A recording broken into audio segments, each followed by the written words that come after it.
আল্লামা দিলাওয়ার হোসেন সাঈদীকে আজকের এই মুহূর্তে আমার বড়ই মনে পড়ছে। এই ফুলের বাগানটা তিনি যদি মন ভরে দেখতেন, আল্লাহ তাআলার শুকরিয়ায় তার মন আরো বিনয়ী হয়ে উঠত। দুইবার জেলে তার সাথে আমার মোলাকাত এবং একসাথে বসবাসের সুযোগ হয়েছে। বের হয়ে আসার সময় আমরা পরস্পরকে জড়িয়ে ধরেছি, কান্নাকাটি করেছি।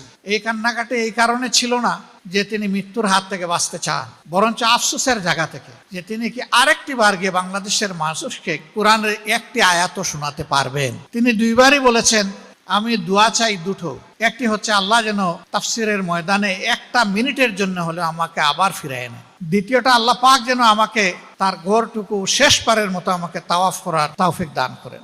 বান্দার সকল আশা দুনিয়ায় পূরণ হয় না।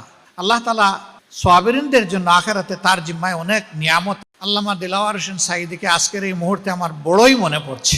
এই ফুলের বাগানটা তিনি যদি মন ভরে দেখতেন,